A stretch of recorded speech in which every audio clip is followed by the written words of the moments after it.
ახლა მინდა ხატებზე გესაუბროთ. ამბობი, აი 1000 მიმდინარეობები არის, რომლებიც გმობენ ხატებს და მას კერპებს უწოდებენ. მე არ შევეცდები, აი უამრავი მაგალითია წმინდა წერილში იმისა, რომ ხატები მიჩნეული იყოს სახე ღვთისა და ასე შეახსნილია წმინდა წერილის მიხედვით. ეს არის გმობა, როდესაც ხატებს უარყოფ. მაგრამ მე სულ სხვა კუთხით მინდა დაგანახოთ ხატებთან დამოკიდებულება. აი მაგალითად ჩვენ ახლა აქ ტაძარში ვიყოფებით და მიბრუნდეთ ახლა რომელიმე ხატის და აი ჩემს უკან ჩანს პიტაბი აქ რა ქვია სადაც ვიდეოკამერაში საკურთხევლის თავზე რომ მაცხოვარი არის ფრესკა. მე რო შეგეკითხოთ ვინ არის ეს? თქვენ რას მიპასუხებთ? ხო იტყვით რომ იესო ქრისტეა. მაგრამ იესო ქრისტე როგორ არის შემადგენლობა აქ? საღებავია და კედელია, რა ვიცი რა. სხვა შემადგენლობა აქ იმეორი. იესო ქრისტე რანაირად? რატომ უნდა მიპასუხოთ იესო ქრისტეა? აი სწორედ აქ მანიპულირებენ ხატმებრძოლები. მაგრამ სულ სხვა კუთხით ვიდად შეგეკითხოთ ახლა უკვე სულ სხვა მემართულებით. ეს ბოლო პერიოდი არის, რაც ტელეფონები გაჩნდა, სურათების ალბომი სახში აღარ აქვს, მართალია. ხო ასე? მაგრამ ძველი სურათების ალბომი ხო გაქვს სახში? აი მაგალითად ახლა მე მქონდა ასეთი შემთხვევა მქონდა კვალიჩი იოღოელედის ვესტუმრე ოჯახში. მეთქი დაველაპარაკები, მეთქი სხვათა შორის ძალიან სტუმარ მასპინძელი კაცი იყო, ესე უნდა ვაღიარო. როგორც ადამიანი პატივისცემა მას. და რომ დაიწყო ხაწე ლაპარაკი და დამიფიქსირა რომ ეს კერპიაო. ამე ახარ გავაგზელე საუბარი, მახსოვს ეს ჩემი ცხოვრების ეპიზოდი არის და მე ვთქვა თუ შეიძლება სურათების ალბომი მომიტანებასკეთ მომაწოდეთ დავათვალიერეთ ეს სურათებს. ადრე იყო ეს ჩემი თაობა ვიც ახარ სურათების ალბომის დათვალიერება, რაღაც პატივისცემის ის ხო არის ასე? ხო იყო ასე?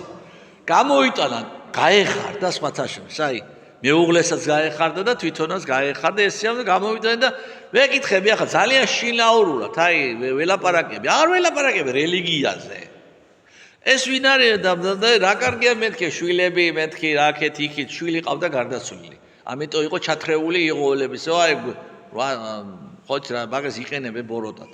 რასელისტები, იოღოელებს უწოდებენ საკუთარ თავს, აი რასელისტები არიან სინამდვილეში. ხო და სურათი რომ ნახე, ხო აქ სურათი და ვეკითხები. აი მე ეს ვერ ვიცანი მეთქი და ვინა ადგო, მისი სურათი იყო. როგორ ვერ ვიცანი, ახლა მეც ტექნიკურად მოვიტყუე. აი ესო მე ვარო. როგორ თუ შეხარ, მე უთხარი კაცო, შენ აგერ არა ხარ მეთქი, აგერ არ გახარ მეთქი, აქ როგორ ხარ მეთქი სურათში? შენ აგერ ხორ გახარ ახლა. აქ რატო ხარ? რატო მიპასუხი, აქ მე ვარ ეს. რატო მიპასუხე? ანუ შენ რომელიც აგერ გახარ, მპასუხობ შეკითხვაზე რომ ეს მე ვარ.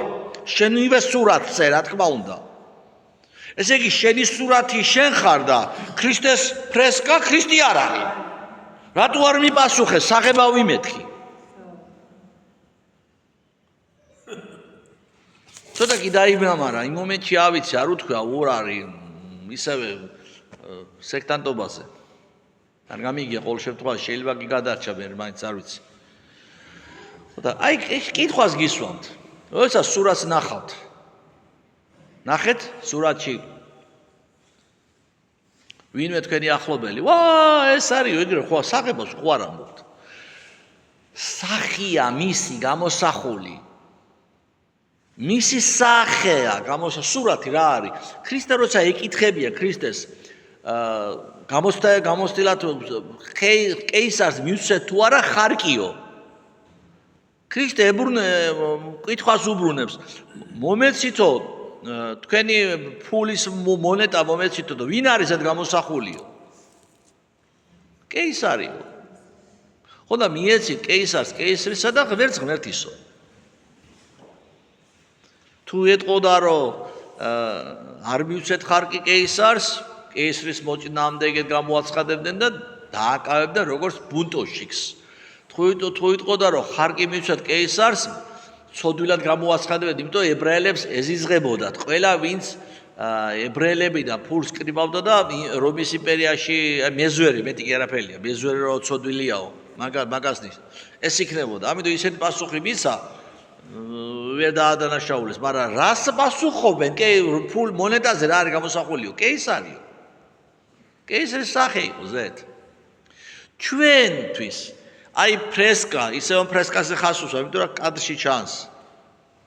პირდაპირ ნიშნავს ის კი არ არის იესო ქრისტე, სახე იესო ქრისტესი. ამიტომ ჩვენ ხედავთ სახეს მაცხოვრისა ჩვენსას და ქეთს ვიხრით მის წინაშე. არის აი გვერდით ღვთისმშობელი დგას, აი ფრესკის. ღვთისმშობელის სახეს ხედავ და თაყვანს, იმიტომ რომ გვიყვარს ისინი. ავიღოთ ახლა წმინდა ნაწილებს, რატომ მივაგებთ პატივს. ამბობენ კიდევ ჩვენ ეგრეთ წოდებულ ბრალდება მართლმადიდებლების წინააღმდეგ, რომ ჩვენ აი წმინდა ნაწილების თაყვანისცემით ასევე კერპსახურებას ვასრულებთ. და შუაშია წმინდა ნაწილები და ასე შემდგომ. მე შევსწრები ვარ ასეთ მაგალითს. მეუღლე გარდაეცვალა ქალს სოფელში ჩემთან. და ურემი ყავდა, ურემი. ეს ურემი დარჩა ხეზე მიბმული, იცით ახალ ურემთან დამოკიდებულება ვინაც იცით. ურმის მანას ძირს არდებენ, იმიტომ რომ სველდება და ლპება. ანუ მაღალზე მიაბამენ, რომ ზემოთ იყოს და არ დასველდეს და არ დალპეს. ასე ხეზე რომ მიაბა, ამ კაცმა დარჩა ისე ურემი, ნუ გარდაიცვალა მერე. მიაკითხეს ოჯახს. ამ ქალს მიაკითხეს მეზობლემა რა, რადგან ეს ურემი მოვყიდეო, კაი ურემი იყო. ჩვენ მოვყიდეო. გააგიჟდა ქალი. ჩემი ქმარისო, ზუსტად მახსოვს ეს სიტყვა. მიპონჭილი არის, რა იმერლები გაიგებენ რასაც ნიშნავს. მიგაკეთებულია მიპონჭილი, თავი დაანებენ, მანას სანამდეაც იქნება ეგრე იყოსო. რატო თქვა ამ ქალმა ეგრე? იმიტომ რომ ეს იმის ხელნაკიდები იყო, რომელიც უყვარდა. იმას რომ შეხედავდა ის, მერე გამჟღავნდა ურემთან რომ შეთავაზეს მოვყიდეო, მერე გამჟღავნდა, ეს თუ არა ეს ისე წავიდოდა ის ქალიც, ვერავინ გაიგებდა ამას. რომ შეხედავდა ხეზე მიბმულ ურემის თავს, მისი ძვირფასი ადამიანის ხელნაკედები იყო ის. იმ ქალისთვის ახლა ის ურემის თავი იყო თუ არა გარკვეული პატივსაცემი ობიექტი. ხოი? რელიკვიად იქნებოდა, სამდედაც იქნებოდა. ხო არის ასე? არ გაცვლიდა შით, არ ჯიპში გაცვლიდა, არაფერში არ გაცვლიდა. ხო მე თანხმებით მაგაში. ხო და ჩვენ რო გავიგეთ პატარა ბავშვი, ჩვენმა ფეხი რო აიდგა, რაღაც ადგილიც რო ვიცით, სად გაიარა პირველად. ის ადგილი ხო გვიყვარს? აი ვინც მშობელი ხართ. ხო გიყვართ ის ადგილი, სადაც შენმა შვილა პირველად რო ფეხი გაიარა, აი გაიარა, გაიარა, აგერ გაიარა. არა, აგერ კი არა, აგერ გაიარა. არის თუ არის დიალოგები? რატო? რა შუაში ადგილი? ეს მე ჩვეულებრივი მიწარი, ბალახია ჩვეულებრივი, რა გადააგრია, რა კერპთაყვარცემლობა. ვინც გიყვარს? იმისი ნივთია. წმინდა გაბრიელ ბერის სამოსის ნაწილს რო ვინახავ სიწმინდით, მისი ნივთია, ბიჭო, მისი ნივთი. ჩვენი სიწმინდე წმინდანის მისი ნივთია, ხელი დანადები მაცხოვრის იერუსალიმში, როცა გოლგოთითკენ მიდიოდა, ხელი დანადები, სიწმინდეა, ჩვენ რომ ნახულობთ იქა, მე არა ვარ ნაყოლები, მაგრამ სურათი გვინახავს. აქ ხელით მიაყდო, მაცხოვარიო. თაყვანს მივაგებთ იმ ადგილს და უფრთხილდებით. იმიტომ რომ ვინც გვიყვარს, ის იყო შენახები მისთვის, ვისთვის არის ეს გაუგებარი. არის ვინმე, ვინც გიყვართ, იმის ხელნახები ნივთი. შეიძლება ბავშვის ნივთი გადააგდოს დედა? არსებობს ასეთი ვინმე? ნაკლებად. მე და ურებს ინახავს და ინახავს, ხო, რატო ინახავს? რა ნივთია, ჩვეულებრივი. ბავშვი შენი შვილის გარე. აკვანზე რო სათამაშოებია დაკიდებული. რატო არის ის სათამაშო ძვირფასი? სიყვარული. სექტანტები არ იციან რა არის სიყვარული. ამიტომ უარყოფენ წმინდა ნაწილებს. ის ადგილი 60 რომელიც აცვია კი არა. ფეხი სადაც დააბიჯა. აი წარმოვიდგინეთ, ახლა ჩვენ ვიცოდეთ დავით აღმაშენებელი ცხენით მიდიოდა და ცხენის ფლოქვი დაადგა ამ ადგილზე. ადგილი რო ქონდეს. მიდიოდა დავით აღმაშენებელი ცხენით და ცხენმა ფლოქვი დაადგაო. და ეს არის ცხენის ნამფლოქვიო. არ მოვეპყრობით იმ ადგილს პატივისცემით? რა თქმა უნდა. ბუნებრივად მოხდება ეს. რატომ? იმიტომ რომ საფუძველი არის სიყვარული. რო გიყვარს, ვინც გიყვარს, რაც გიყვარს, ყველაფერი გიყვარს, რაც მასთან არის დაკავშირებული, ვინც გიყვარს და რაც გიყვარს.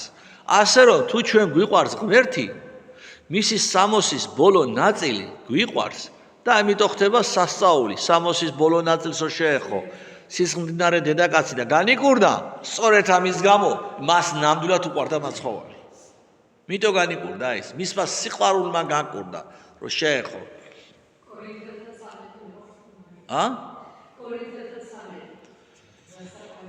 რა წერია 13 კორინთელში, მაგრამ ესეც მითხართ, მაგრამ ზეპირად არ ვიცი.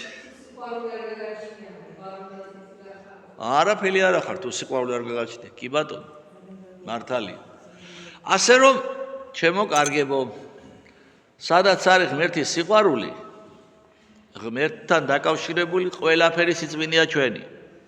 სადაც არის ღმერთისთვის თავდადებული და მოწამეობრივად აღსრულებული ადამიანებისადმი სიყვარული, ისინი სადაც რასაც შეეხნენ და რაც ფორმითაც კავშირში იყვნენ რაღაც ნივთებთან, ყველაფერი სიწმინდეა ჩვენთვის, მართლმადიდებლებისთვის. მაგრამ თუ არ გიყვარს წმინდანები, ქრისტეს წმინდანები, თუ არ გიყვარს, არც მათი ხელშესნახები რამე ნივთი არის შეთვის სიწმინდე. ამიტომ გვამხელს ხე ნაყოფით შეიცნობაო სიყვარული მხოლოდ მართლმადიდებლობაში. არც სექტაში, არც პროტესტანტობაში სიყვარული არ არის. ეს არის ცოდნა მხოლოდ. პროტესტანტიზმი არის ცოდნაზე დაფუძნებული. კარგად ჭერმეტყველება ცოდნაზე დაფუძნებული, აღმოცენებული ცოდნაზე და სხვა მიმდინარეობები. მაგრამ სიყვარულზე აღმოცენებული, დაფუძნებული არის მართლმადიდებლობა. მერთმა დალოცვილი გამყოფოთ. მადლობა რომ აქაც მომისმინეთ.